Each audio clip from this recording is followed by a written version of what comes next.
What I did here, put 2 coats of the Tuscan Red under here. And then after 2 hours, I put a clear coat of High Performance.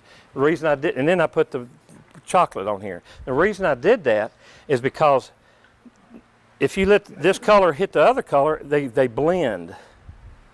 And when you start sanding through this to hit that, it's going to look really crappy. Now, what I'm going to do, attempt to do, somebody's going to come up here and make me look bad or good. And we're going to sand through this by hand. Well, you can do it with a sander, but I want to do it by hand. We're going to sand through to give it the look that y'all are seeing now. We're going to kind of try to do something similar to that.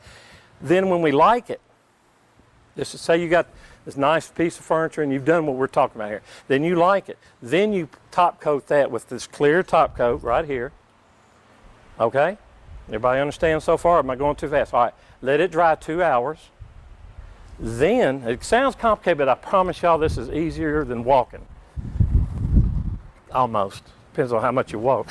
These are these little foam pads. They're 220 grit and there's 320 grits. They've got different ones, but these are the ones I use. So what you do between clear top coats, the final finish I'm saying, just lightly go across it. And what you're doing, if there's any dust nibs, it's going to get that off. And it's also going to put little micro scratches on it.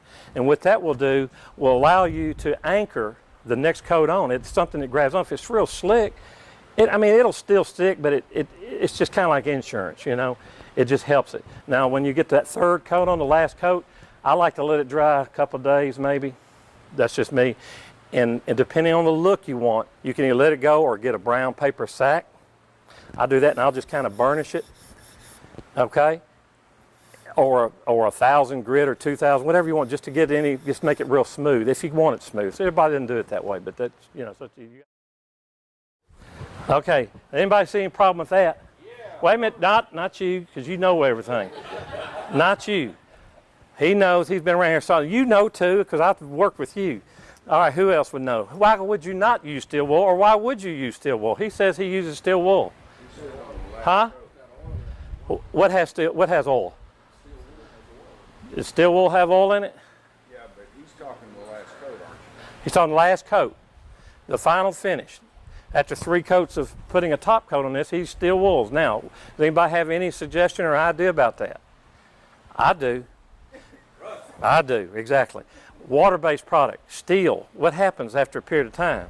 Yeah, and if you spend $1,000 for a new whole kitchen or whatever you call it, and you put that color on it or white, and guess what it's going to be in less than a year? Little brown specks all over it with a steel wool that didn't get off of it is, you know, yeah, it's going to react. What steel wool is good for is only oil-based products or solvent-based products.